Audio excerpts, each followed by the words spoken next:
All right, today we're diving into an institution that's so much more than just a university. It's really a cornerstone of Pakistan's history. This is the story of the country's oldest university, the University of Sindh. So I want you to picture this. It's 1947. Pakistan is a brand new nation full of hope, but facing some massive challenges. And one of the biggest? In the entire country, there was just one functioning university. Now, this created a huge problem for the province of Sindh. All of a sudden, it was cut off from the University of Bombay, which had been its academic hub for ages, but was now in India.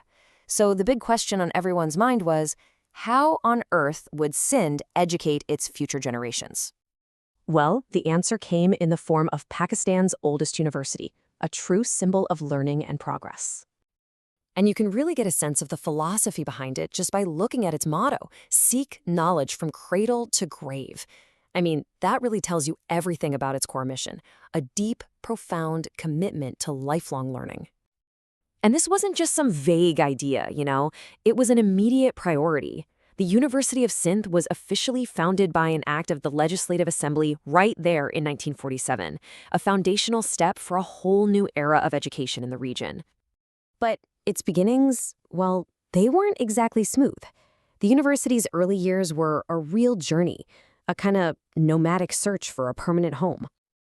So the whole thing starts in 1947 in Karachi, which was the nation's capital at the time. Then, by 1951, it moved over to Hyderabad to become a full-fledged teaching university. And finally, in 1955, it found its permanent home with a brand new campus in Jamshoro. So why Jamshoro? Well, the decision was totally strategic. The site offered just this vast open space, a pretty desolate, hilly area that was about to be transformed with this incredible vision. This wasn't just about putting up buildings. It was a powerful statement, turning a barren landscape into fertile ground for knowledge, a true university city. And the university has this wonderful way of honoring its pioneers. The main campus in Jamshoro is named for Allama I. Qazi, a really renowned former vice-chancellor. Meanwhile, the older campus back in Hyderabad, that's named for his wife, the writer and artist Elsa Qazi. It's such a beautiful tribute to a legacy of scholarship. So from those really humble, wandering beginnings, what has the University of Sindh become today? Well, to put it simply, a sprawling hub of academia. The contrast is just staggering when you think about it. It started as an idea, born of pure necessity, bouncing around in temporary spots.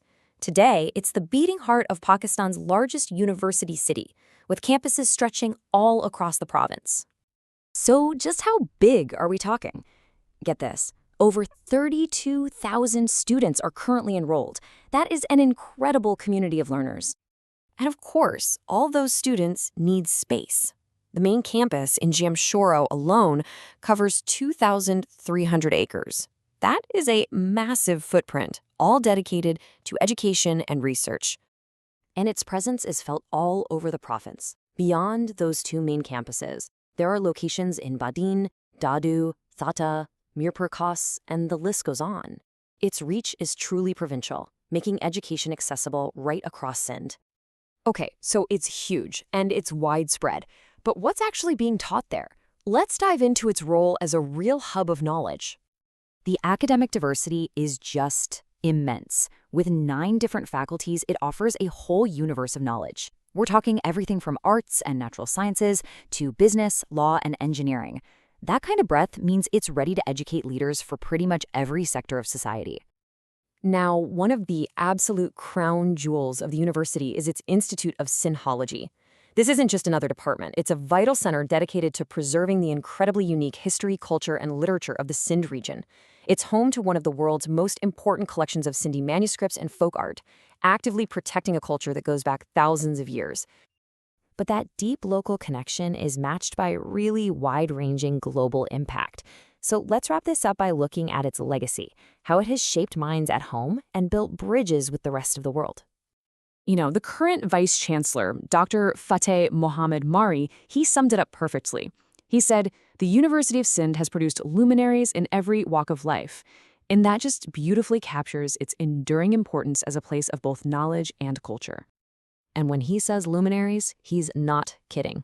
We're talking about people like a former Prime Minister of Pakistan, Raja Parvez Ashraf, not to mention influential scholars and academic leaders. It really shows the university's profound influence across all of society. And the university is always looking outwards, too. It fosters these crucial research partnerships with leading UK institutions, like the universities of Durham, Manchester, and Sussex. This makes sure that its work is always part of a bigger global conversation.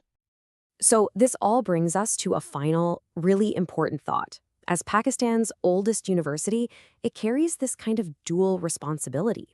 And it leaves us with this question to think about. How does a historic institution like this one manage to not only preserve the rich heritage of the past, but also continue to innovate and actively shape the future?